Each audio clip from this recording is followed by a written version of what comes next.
Welcome to AECOsim Building Designer Connect Edition. In this session, we will take a look at one of the companion applications, generative components. So in the example project, the mixed-use retail building, the curved roof form was actually modeled using generative components.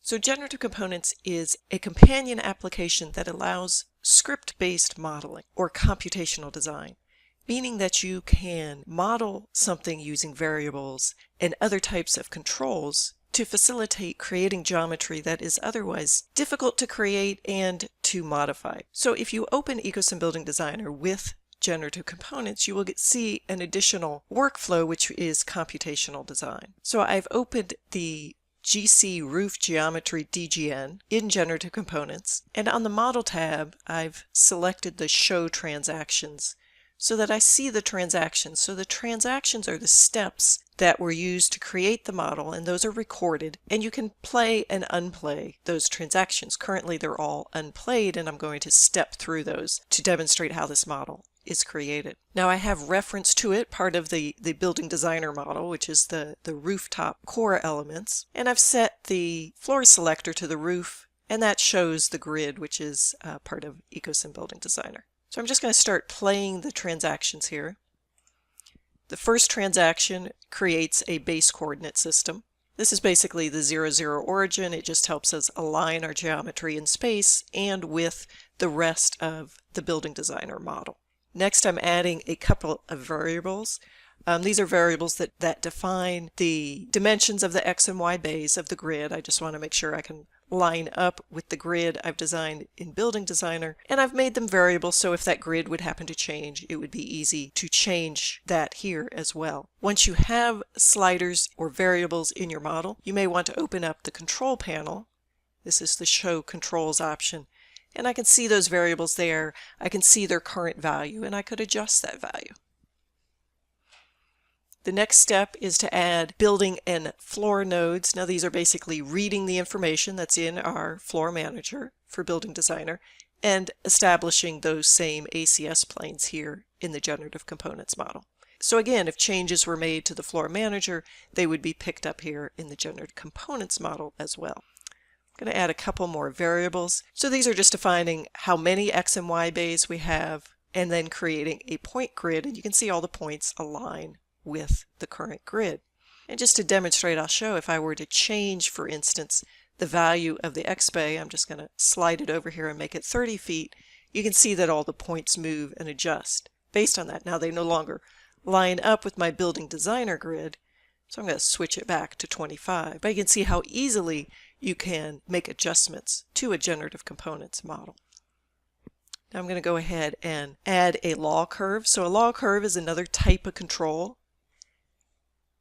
And you can see this node on the map. And this is just a curve which I can adjust here. And that's controlling the actual curve of the roof. And we'll come back and play with that in just a minute. And then we use that law curve to create an actual b-spline curve and then extend that b-spline curve into a surface. Again, if I modify the curve, then it modifies the downstream geometry, the curve and the surface. And then in the next step, I'm going to actually add some geometry in order to create walls around the perimeter of the roof. And then I want those walls to extend up to that curved surface. So in this case, I'm actually going to create Building Designer walls. They come from the same data group catalog as they would in Building Designer. And so that's the next step. It's actually adding those walls based on that perimeter shape. And they extend up to my curved geometry. Again, if the curved geometry were to change, that would then change the height of the walls. And in this next step, I'm actually exporting that wall geometry out to a separate DGN file, which will actually be referenced into the BIM model. So it's actually exported that geometry out. I'm going to just switch over and open up Building Designer here and take a look at that file, a roof exterior. And that actually is what will be referenced into the rest of the BIM model. Now let's go back to the Generative Components file and continue to run the transaction. Now we're actually going to generate structure that's going to hold up that roof. And so we're actually using columns and beams, again from Building Designer, actual structural steel shapes with data on them. So the first step is I'm just adding lines at all the grid intersections, so this is where the columns will go. And then in this step we're actually adding structural columns using that line work. So now we have structural steel columns. Next we're going to add curve beams. These are the major beams that run between the columns and follow the curve of the roof. So again, they're using that roof geometry. So there's the beams.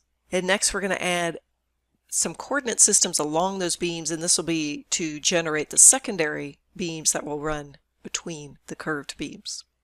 Again, following the curved roof geometry. And then we're going to use those points to generate a series of beams running across the roof. And finally, we will export that geometry again to a separate sroof framing file to be included in the Building Designer model. And now I'm going to unplay some transactions and go back up to a point here where you can see it says modify roof curve here. So I'm going to go back up and modify that law curve and then regenerate the geometry, which again will get exported out to the DGN files and create new geometry for the Building Designer model.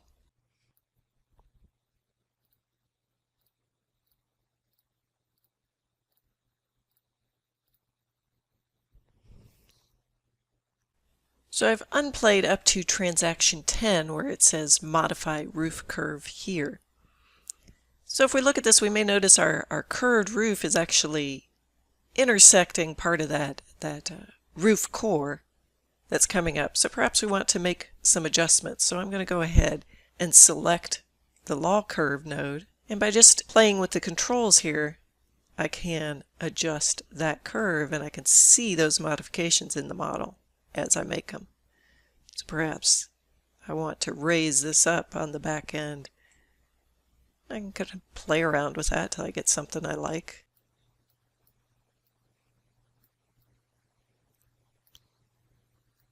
And once I've got that base curve defined, I simply replay the rest of the transactions and it will regenerate all the geometry.